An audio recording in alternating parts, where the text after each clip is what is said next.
ప్రియమైన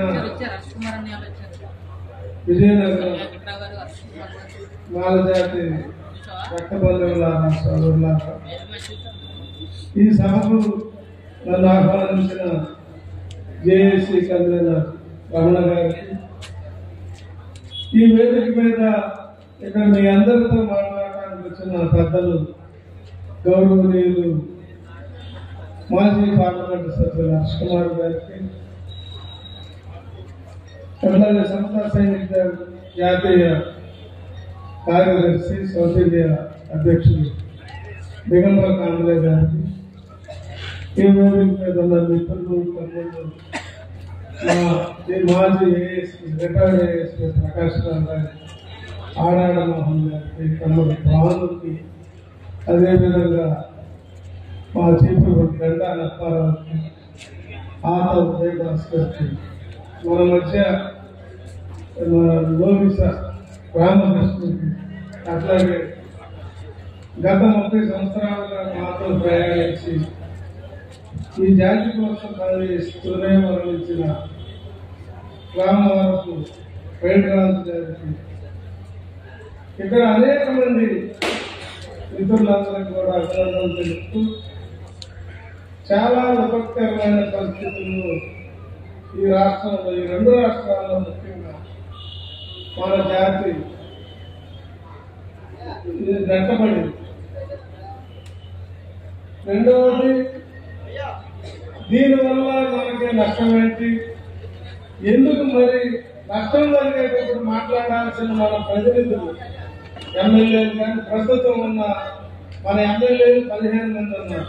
ఈ ఎమ్మెల్యేలు కానీ ఎంపీలు కానీ ఎందుకు మాట్లాడలేదు? లేదు, ఇక్కడ మనం ఓట్లు వేసిన వైఎస్ఆర్సీపీ కానీ, తెలుగుదేశం కానీ, జనసేన కానీ, భారతీయ జనతా పార్టీ లాంటి పార్టీలు ఏకపక్షంగా బాధితులకు ఎందుకు మద్దతు ఇస్తా ఉన్నారు, మనల్ని ఎందుకు వ్యతిరేకిస్తా ఉన్నారు? బాధితులు చెప్పినట్టు నిజంగానే మనం దొంగలమా, దోపిడీదారులమా, లేదు వాళ్ళ పల్లెల్లో ఉన్న తిండి మనం తిన్నామా, లాభం తిన్నామా? వీటికి సమాధానాలు చెప్పాల్సిన అవసరం ఉంది. ఎందుకంటే ఈ సమస్య 2004తో అంతమైపోయిందని అనుకున్నాం, చంపేసామని అనుకున్నాం. కానీ మరలా ఈ సమస్య మొన్న సుప్రీంకోర్టు తీర్పు ద్వారా బయటకు వచ్చి సజీవంగా మన కళ్ళ ముందు కరాళ నృత్యం చేస్తా ఉంది.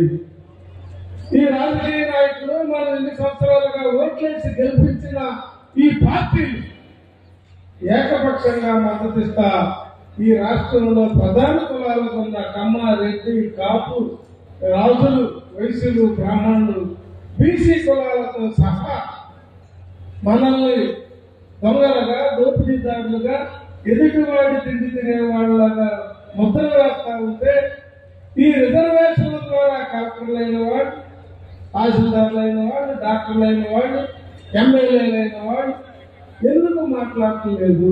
ఎవరు మాట్లాడాలా?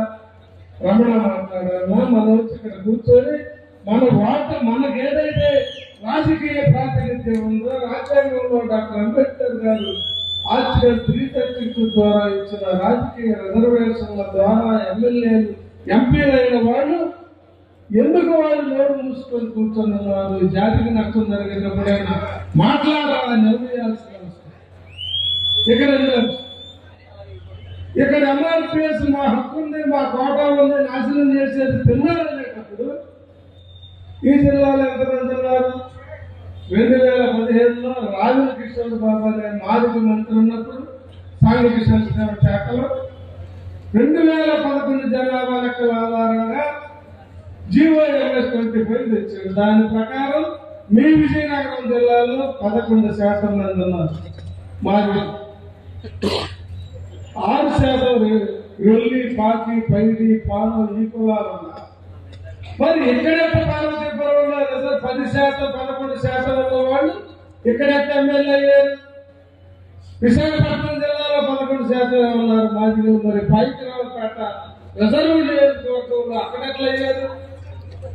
ఈ రాష్ట్రంలో మొత్తంగా 30% జనాభా లేదు, 14 మంది అట్లా ఎమ్మెల్యేలు అయ్యారు. అంటే మనం ఐకమత్యంగా లేము కాబట్టి ఈ అధికారంలో ఉన్న పార్టీలన్నీ కూడా మన హక్కుల్ని కాదరాసి మాదిగలకి దోషిత దొంగవుడు ఇక్కడ 30% ఉన్నవాడు 14 ఎమ్మెల్యేలా, 70% ఉన్న వాళ్ళేమో 15 మంది ఎమ్మెల్యేలా. రాజాలు అక్కడ తప్ప విజయనగరం అక్కడికి వస్తుందా? విశాఖపట్నం జిల్లా మాదిగ ఎమ్మెల్యేలు వస్తారా? ఇంకా ఏదో మార్గం ఎవడు తింటున్నాడు అనే దానికి మనం తింటున్నామనే వాడిని చెప్పుతో కొట్టాలి. వాడు ముఖ్యమంత్రి అయినా ప్రధానమంత్రి అయినా వాళ్ళని అసత్యం అంటించిన చెప్పుతో కొట్టాలి. మరి వెస్ట్ గోదావరి ఎంతమంది ఉన్నారు? వాళ్ళు ఎంతమంది? మాదిగలు ఎంతమంది? నువ్వు 3 నియోజకవర్గాలు మాదిగలకే ఇచ్చావు. కృష్ణా జిల్లాలో ఎంతమంది ఉన్నారు? 3 అసెంబ్లీ నియోజకవర్గాలు మాదిగలకే ఇచ్చావు. రాయలసీమ మొత్తం ఉన్న కర్నూలు, అనంతపురం జిల్లాల మొత్తంలో వాళ్ళ ప్రాతినిధ్యం లేకుండా మీరు సీట్లు మాదిగలకే ఇచ్చి కట్టబెట్టేదే. మరి ఎవడు దొంగ, ఎవడు దోపిడీదారుడు? మరి ఎందుకంటే ఉన్నారు? సరే, ఇది కాదు. భారతదేశానికి స్వతంత్రం రాకముందు నుంచి మాట్లాడదాం, లెక్కలు చేద్దాం. రిజర్వేషన్లు ఎట్లా వచ్చినాయి? ఈ రోజు వాళ్ళు అన్నట్లు ఆలోచించండి మీరు కూడా. మాలకి మాదిగలకి కంచం పోతుందా? లేదు. మంచం పోతుందా? లేదు. ఒక గుడి కాదు, ఒక బడి కాదు, ఒక నివాస ప్రాంతం కాదు. వాళ్ళు అసలు మనకి సోదరులే కాదు. ఎవడన్నా అక్కడ లవ్ మ్యారేజ్ చేసుకుంటే బావో బామ్మర్తలు అవుతారు, సోదరులు ఎట్లా అవుతారు? మాదిగలు మనకేమవుతారు? కృష్ణ మాదిగ ఏమవుతాడు? బామ్మర్తలు, సోదరులు. ఏ పనులు లేదు. మరి ఎట్లా వీళ్ళు షెడ్యూల్లోకి వచ్చారు? డాక్టర్ అంబేద్కర్ గారు మొదటి 2వ రౌండ్ టేబుల్ కాన్ఫరెన్స్ లో, ఎందుకంటే మనకి రిజర్వేషన్లు మొదటి భారతదేశంలో లేవు, బ్రిటిష్ ఇండియాలో కూడా కులపరమైన రిజర్వేషన్లు లేవు. అందుకే సింహాలు తమ చరిత్రను తాము రాసుకోకపోతే వేటగాళ్ళు చెప్పే పెట్టగతలు ఈ దేశంలో చరిత్రగా భారతదేశంలో మనకు ముస్లింలకు రిజర్వేషన్లు ఉన్నాయి, క్రైస్తవులకు ఉన్నాయి, ఆంగ్లో ఇండియన్లకు ఉన్నాయి, పాశ్చాత్యులకు ఉన్నాయి, సిక్కులకు ఉన్నాయి. మనకు లేదు. ఈ భారతదేశంలో డాక్టర్ అంబేద్కర్ అనే విజ్ఞానకని పుట్టారు. ఆ మానవతావాది జనించాక ఆయన 2వ రౌండ్ టేబుల్ కాన్ఫరెన్స్ లో మాకు రిజర్వేషన్లు కావాలా, మమ్మల్ని హిందువులు అంటున్నారు కానీ ఈ దేశంలో మేము మనుషులుగా లేవు, మమ్మల్ని అందరాని వాడని, చూడరాని వాడని, కన్నరాని వాడని, మాలని, మాదిగని, స్వతంత్రుడని, చండాలుడని, ఊరికి దూరంగా, శ్మశానాలకు దగ్గరగా, మానవ నాగరిక జీవన వికాసానికి దూరంగా జరుగుతున్న ఈ సమాజంలో డాక్టర్ అంబేద్కర్ మాట్లాడాక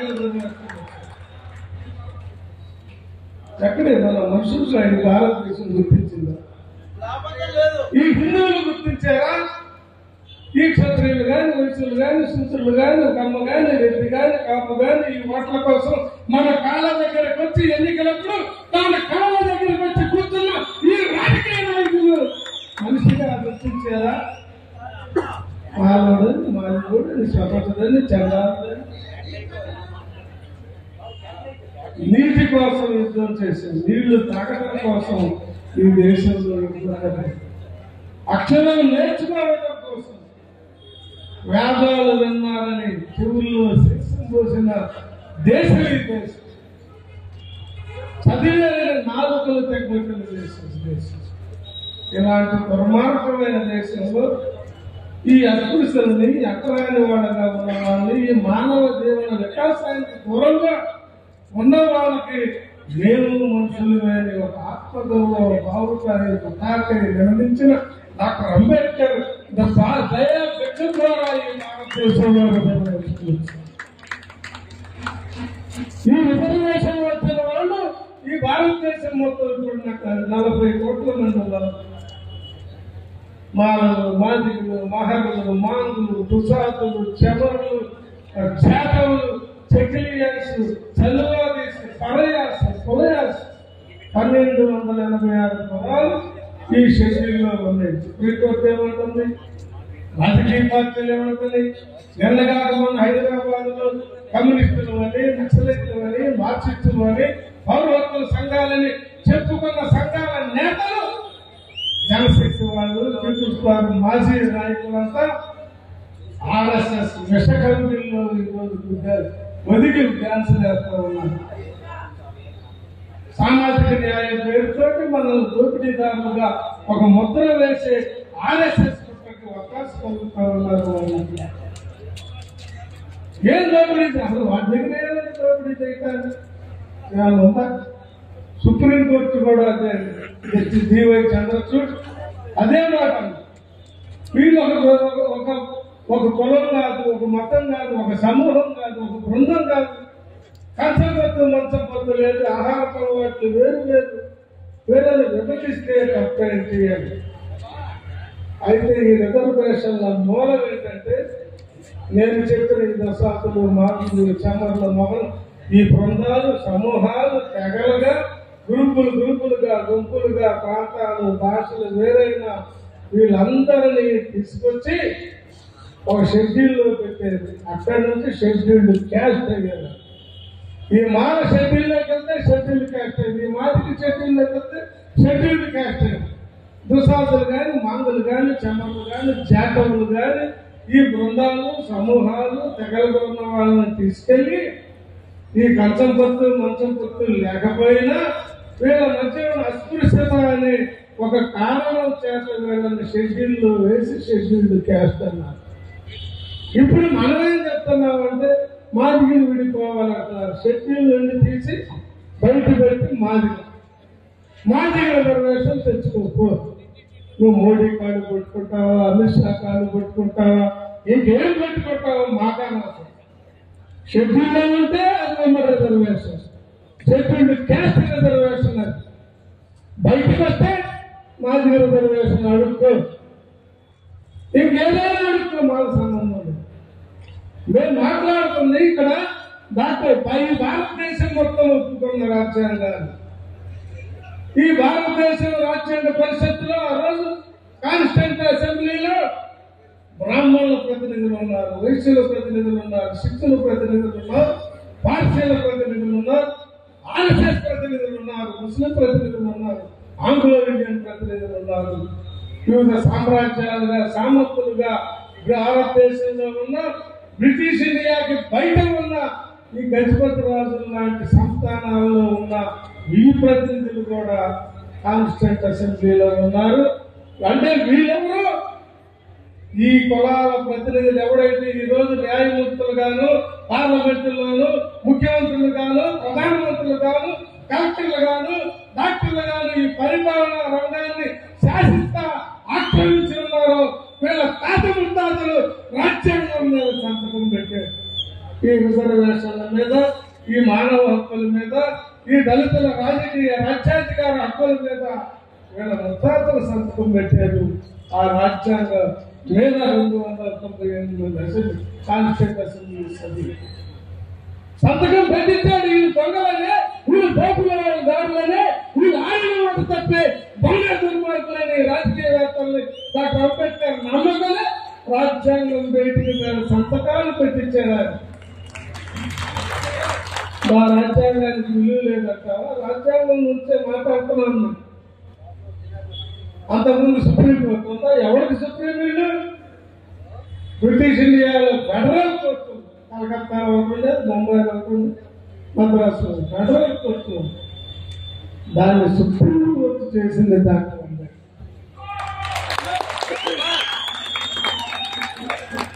ఆర్టికల్ 145 ద్వారా ఆయన స్పష్టంగా చెప్పాడు, డివై చంద్రచూడ్ లాంటి వాళ్ళు ఈ దుర్మార్గులు దొంగలు ఉంటారనే చర్చలుగా ఈ భారతదేశంలో ఇంతకు ముందు అదే ఆర్టికల్ 13లో చెప్తా, ఈ భారతదేశంలో ఇంతకు ముందు ఏ చట్టాలు చెల్లుబడైనా కానీ భారత రాజ్యాంగం అమల్లోకి వచ్చాక ఆర్టికల్ 145 ప్రకారం ఏర్పడే ఓ సుప్రీంకోర్టు న్యాయమూర్తులారా, మీరు రాజ్యాంగబద్ధంగా తీర్పులు ఇవ్వాలి. అందుకే ఆర్టికల్ 13లో గతంలో ఏ చట్టాలు చెల్లుబడిన వల్ల రాజ్యాంగానికి ముందు ఈ భారతదేశంలో ఏ చట్టాలు చెల్లుబడిన ఉన్నప్పటికీ అంతిమంగా ఈ ఆమోదించబడ్డ రాజ్యాంగబద్ధంగా నువ్వు సుప్రీంకోర్టు తీర్పు ఇవ్వాలని చెప్పాడు డాక్టర్ అంబేద్కర్. ఆయన అక్కడే చట్టం ముందు అందరూ సమానమైన రక్షణ కల్పిస్తామని ఆర్టికల్ 14లో రాజ్యాంగం ప్రమాణం చేసింది భారత ప్రజలు. మనకే కాదు, ఈ భారతదేశంలో పౌరులుగా పుట్టిన ప్రతి వారికి మీరు చట్టం ముందు సమానం చెప్తే మరి ఆర్టికల్ 14 ప్రకారం నన్ను సమానత్వంగా చూస్తామన్నారా? రాజ్యాంగం ఆర్టికల్ 341లో ఇచ్చిన రిజర్వేషన్ల ఫలాల్ని ఒకరితో విభజించాలని ప్రయత్నిస్తావా? సమానంగా పంచగలుగుతుందా? ఈ 15% రిజర్వేషన్ ని ఇక్కడ ఉన్న 32 కులాలే గుర్తుపెట్టుకుంది. 60 లేదు, 30 షెడ్యూల్ కులాలు మాత్రమే ఆంధ్ర రాష్ట్రంలో ఈ విభజిత ఆంధ్రప్రదేశ్ లో ఉన్నాయి. 1956కి ముందు అక్కడ తెలంగాణలో 30 కులాలు ఉన్నాయి, 32 కులాలు, ఆంధ్రప్రదేశ్ లో 32 కులాలు. 56 తర్వాత 2 రాష్ట్రాలు కలిసి 60 కులాలే. ఈ 60 కులాలు మళ్ళీ 2014లో ఆంధ్ర తెలంగాణ విడిపోయాక 56లో ఏ 32 కులాలు అయితే ఆంధ్రప్రదేశ్ లో ఉన్నాయో ఆ 32 కులాలు ఇప్పటికే ఉన్నాయి. ఆ 32లో కూడా కొన్ని కలిసిపోయి 10-12 కులాల నుంచి లేదు. ఈ 10-12 కులాల నుంచి లేని జనాభా ఇప్పుడు 1,20,00,000 సైతం. ఏం రాసేమన్నా మీరు గ్రామ సచివాలయాలకు వెళ్తే అంటే దొంగ డబ్బు కట్టడానికి అలవాటు పడ్డ చంద్రబాబు నాయుడు గత ప్రభుత్వం వాలంటీర్లు చేసిన లిస్టుని ఈ రోజు ప్రకటిస్తున్నారు. లేని కులాలు మాలందరేమో హిందూ క్రిస్టియన్, మాదిగలందరేమో హిందూ మాదిగ. ఆర్యమాలనే కులం తెలంగాణలో ఉంది, ఇక్కడ లేదు. ఆర్యమాలగా రాసేసారు. లేని కులాల పేర్లతో మనం రాసి విడదీసి 17 లక్షల మంది మాలల్ని ఈ రాష్ట్రంలో తగ్గించాలనే పెద్ద కుట్ర మన మీద జరుగుతూ ఉంటే సిగ్గు లేకుండా అసెంబ్లీలో మాట్లాడాల్సిన ఈ శాసనసభ్యులు వాళ్ళలో ఏం పెట్టుకున్నారని నేను అడుగుతాను. ఇప్పుడు కూడా మాట్లాడరా? 1 మంది మాల ప్రజల నెత్తురు కూడా ఈ ఎమ్మెల్యేలు తింటా ఉన్నారు. 15 మంది మాల ఎమ్మెల్యేలు వాళ్ళ కళ్ళ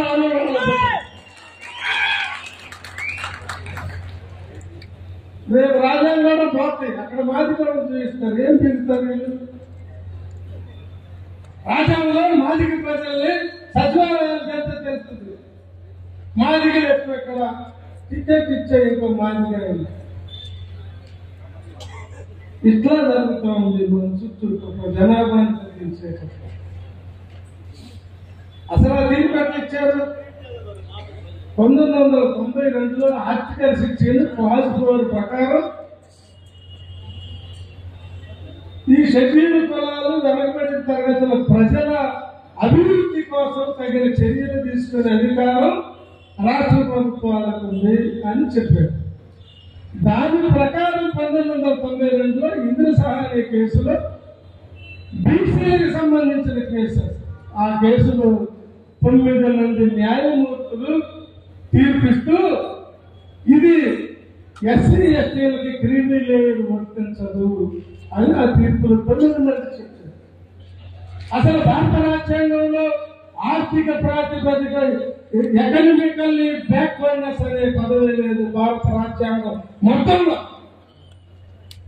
బీసీలకు నిర్దేశించిన ఆర్టికల్ 340లో కూడా economical social education socially backwardness అనే పదవి. మరి ఆర్థిక ప్రాతిపదిక ఎకనామికల్లీ బ్యాక్వర్డ్నెస్ అనే పదాన్ని 92 నాటికే 50% ఉన్న బీసీల రిజర్వేషన్ల వాటాన్ని తిట్టడానికి ఈ అగ్రకులాలు సుప్రీంకోర్టు కలిసి కుట్ర చేసి వాళ్ళని 27% పరిమితం చేసి ఎకనామికల్లీ బ్యాక్వర్డ్నెస్ క్రీమీ పేరుతో బీసీఎల్ 25% కొట్టేసి ఈ అయినా కానీ న్యాయమూర్తులు ఏం చెప్పారంటే ఇది ఎస్సీ ఎస్టీలకు వర్తించదు, బీసీలకే వర్తిస్తుంది అన్నప్పుడు ఇదే క్రీమీ లేయరు. మరి ఎట్లా ఈ సుప్రీంకోర్టు మరో జడ్జిమెంట్ లో చెప్తుంది? ఆ జడ్జిమెంట్ చూపించి ఎంతో సహాయ కేసులో క్రీమీ లేయర్ ఉంది కాబట్టి ఎస్సీ ఎస్టీలకు కూడా వర్తింప చేయాలా అంటే క్రీమీ లేయర్ పేరుతోటి మళ్ళా ఉద్యోగుల్ని అభివృద్ధి చెందిన వాళ్ళ బిడ్డల్ని తీసివేసే కుట్రది. ఉద్యోగులు ఆలోచించండి. మన రమణ ఉద్యోగి అయితే ఆయన పిల్లల్ని ఫీజులు కట్టి చదివిస్తాడు, మళ్ళీ ఉద్యోగం లేదు, స్కాలర్షిప్ లేదు, చదివించుకుంటాడు. మల్లెంకటరావు కొడుకుని పెళ్లి చేశాడు, రమణ కొడుక్కి పెళ్లి చేశాడు. ఆయన బాగా పెట్టిన ఉద్యోగాన్ని రమణ పోషిస్తాడా? ఉద్యోగం లేదు నా అల్లుడిని కోడల్ని బిడ్డల్ని నేను పోషిస్తానా? రమణ కొడుకు ఆ ఉద్యోగి రమణ కొడుకే ఆయన భార్యని బిడ్డల్ని పోషించుకోవాలి. మరి ఎలా రమణ ఉద్యోగం పొందితే రమణ కుటుంబంలో వాళ్ళ బిడ్డలను తెస్తాం? అది సుప్రీంకోర్టు, అది న్యాయస్థానమా? అది బ్రాహ్మణ అగ్రహారం గుర్తు పెట్టుకోండి. బ్రాహ్మణ అగ్రహారం. అదే రాజ్యాంగంలో ఆర్టికల్ 21 అదేం జరుగుతుంది? గౌరవప్రదమైన జీవితాన్ని భారత ప్రజలు పొందాలా, గడపాలి, ఉపాధి పొందొచ్చు, ఆయన కుటుంబాన్ని భార్యని బిడ్డల్ని గౌరవప్రదంగా పోషించుకోవచ్చని ఆర్టికల్ 21 రాజ్యాంగం నిర్దేశించింది. మీ క్రీమీ లేయర్ తీర్పు ఈ ఎస్సీలకు అభివృద్ధి చెందిన వాళ్ళ బిడ్డల ఈ గౌరవప్రదమైన జీవితాన్ని ఇస్తున్నది రాజ్యాంగ హననం కాదని అడుగుతారు. రాజ్యాంగాన్ని హత్య చేయటం, రాజ్యాంగాన్ని చంపేయటం, రాజ్యాంగ స్ఫూర్తిని కారణమై నన్ను ఆర్టికల్ 40లో చట్టం ఉందందరూ సమానులు అన్నవాడిని ఆర్టికల్ 41 ఈ క్రీమీ లేయర్ చూపించి నేను ఉపాధి ఉద్యోగం పొందే అవకాశాన్ని, నా కుటుంబాన్ని గౌరవప్రదంగా పోషించుకునే అవకాశాన్ని నువ్వు తీసుకువేస్తా ఉన్నా అంటే నేను బ్రతికే హక్కు, నా లివింగ్ రైట్ ని తీసేసింది కోర్టు. ఈరోజు క్రీమీ లేయర్ తీర్పు. హర్షకుమార్ గారు ఆయన బిడ్డలకి ఓ 10 ఎకరాలు ఆస్తిస్తే ప్రభుత్వానికి సంబంధం లేదు. మరి ఆయన బిడ్డలకి క్రీమీ లేయర్ ఇస్తారు. తాత ముత్తాతల నుండి 10 ఎకరాలు 20 ఎకరాలు కొంత ఆస్తి వస్తే ప్రభుత్వం ఇచ్చిందా? అది కాదు. అంటే ఇక్కడ కావాలనే కక్ష ఖచ్చితో సుప్రీంకోర్టు న్యాయమూర్తులు ఈరోజు తీర్పు ఇచ్చారు, గుర్తుపెట్టుకోండి. అందుకే ఈ న్యాయస్థానాలు కానీ, ఈ రాజకీయ పార్టీలు కానీ, ఈ మనల్ని పరిపాలిస్తా ఉన్న వాళ్ళు ఒకసారి ఆలోచించండి. ఎంతమంది ఉన్న మీరు ఈ 75 సంవత్సరాల భారతదేశ స్వతంత్రం మా జాతి ఎప్పుడు చెప్పులు ఇచ్చి నిలవకుండా పోలీస్ స్టేషన్తో, తహసీల్దార్ ఆఫీస్తో, కలెక్టర్ ఆఫీస్లో మాట్లాడేది. నా జాతి పల్లెల్ని చెల్లెలని అరే రాసేరకుండా ఏ ప్రభుత్వ అధికారి ఈ రోజు పరిపాలన సాగించడం లేదు. వాళ్ళ చేలల్లో, పొలాల్లో, వాళ్ళ కాలనీల్లో, వాళ్ళ గనుల్లో, వాళ్ళ ఫ్యాక్టరీల్లో 24 గంటల రక్తాన్ని చెమటగా మార్చి పనిచేసి సంపద సృష్టించి నిస్సహాయంగా కూలి కోసం దీనంగా వాడి గేటు ముందు చేతులు సాసి తీసుకునే పూర్తి వేసంలో మనం బతుకుతున్నాం. ఎక్కడ సమానత్వం, ఎక్కడ ఆర్టికల్ 14, ఎక్కడ ఆర్టికల్ 15 ఎక్కడ పాలక వర్గాలారా? ఈ ఆర్టికల్ 16 ఎక్కడ? సుప్రీంకోర్టు నువ్వు చెప్పిన ఈ ఆర్టికల్స్ అమలుతున్నాయా? నువ్వు ఆర్టికల్ ప్రకారం ఇచ్చావా, న్యాసంతో ఇచ్చావా? వాళ్ళకి ఇంకో ప్రభావం వర్గీకరణ ద్వారా మీకేం నష్టం అని అడుగుతా ఉన్నా. మీకేం నష్టం? ఈ వర్గీకరణ అనే బరుగు పన్ను రిజర్వేషన్ అందుకునే పన్ను 1286 కులాలకి భారతదేశంలో కేసీఆర్ అది ఏబిసిడి గ్రూపులు చేసినా బి గ్రూపులో 100 ఉద్యోగాలు ఉంటే 10,000 మంది పోటీ పడితే 9,909 ఏదో ఒక పోటీ పరీక్ష పెట్టి తీసేయాల్సిందే. అప్పుడు మరి ఆ ఏబిసిడి గ్రూపుల్లో అంతరాలకు ఏం సమాధానం చెప్తారు? గతంలో ఎందుకు వ్యతిరేకించాం? ఏబిసిడి గ్రూపుల్లో ఇక్కడ ఏ గ్రూపులో నెల్లి పార్టీ పైది లాంటి వాళ్ళకి 1% రిజర్వేషన్ ఇచ్చారు. అది ఉమ్మడి రిజర్వేషన్ ఇచ్చారు. ఆ రాష్ట్ర పార్టీ 2 ఇచ్చి ఉమ్మడి రిజర్వేషన్ ఇస్తే అది అమలైనంత కాలం ఆ నెల్లి గ్రూప్ లో ఉన్న 12 కులాల మంది మగవాళ్ళకి ఉద్యోగం పొందే అర్హత అవకాశం లేకుండా తీసేసింది ప్రభుత్వం అనుకోవచ్చు. తర్వాత బి గ్రూప్ లో ఉన్న 18 కులాలు, సి గ్రూప్ లో ఉన్న 24 కులాలు, డి గ్రూప్ లో ఉన్న 4 గ్రూపుల్లో ఉన్న మహిళలెవరికి కూడా ఒక ఉద్యోగం కానీ ఒక సీటు కానీ పొందే ఆ రిజర్వేషన్ ద్వారా పొందే హక్కుని ఆ వర్గీకరణ ద్వారా తీసేసింది. అందుకు వ్యతిరేకించాం మనం. 11% ఆదాయం చూసి 1% రిజర్వేషన్ ఇస్తామా? 1% వెల్లి గ్రూప్ వాళ్ళకి 1% ఇస్తామా? ఎక్కడ ఈ వర్గీకరణ పేరుతో మనల్ని కలరాచే కుట్ర జరుగుతూ ఉంది. ఈ సుప్రీంకోర్టు జడ్జిమెంట్ కూడా అదే గుర్తు పెట్టుకుంది.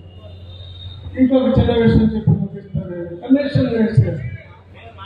కమిషన్ వేసిన అంశం లేదు. సుప్రీంకోర్టు తీర్పు ప్రకారం కమిషన్ వేశారా చంద్రబాబు నాయుడు గారు? కాదే. సుప్రీంకోర్టు చెప్పింది వేరు, కమిషన్ వేరు, సమాచారాన్ని సేకరిస్తుంది వేరు. ఈ ప్రభుత్వానికి జనాభా లెక్కలు ఉన్నాయా?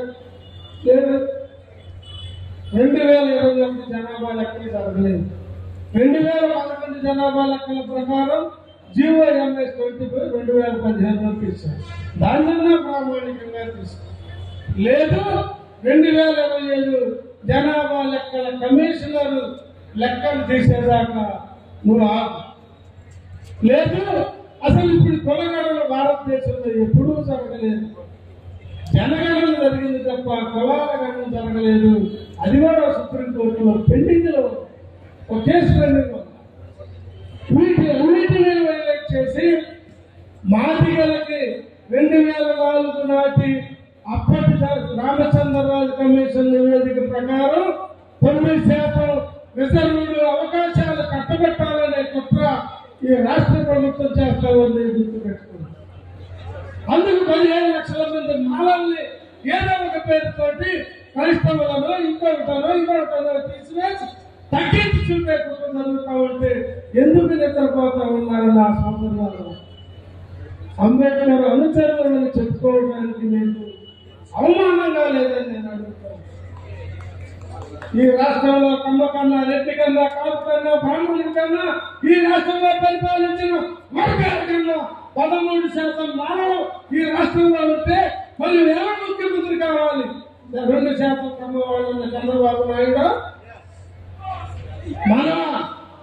మీరందరూ మనం ఒక్కటైతే ఈ దేశంలో 2029 నాటి అక్షయ్ కుమార్ లాంటి వాళ్ళని ముఖ్యమంత్రిని చేసి చూపించారు.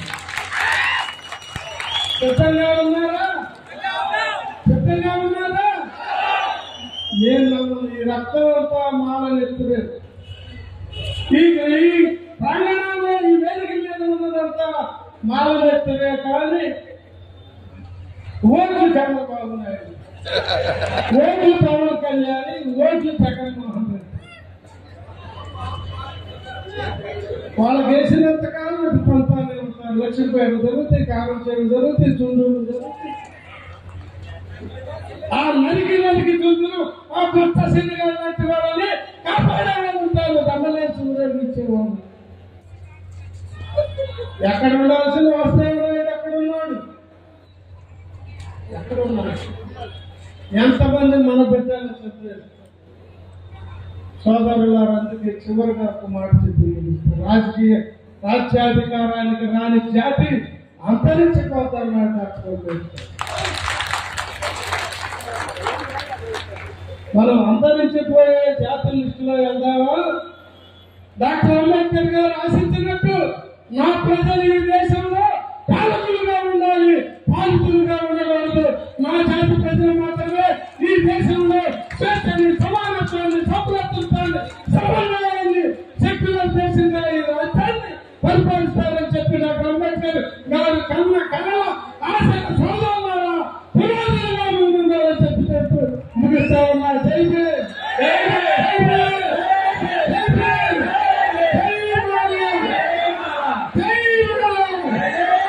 జై భీమ్. Thank you sir.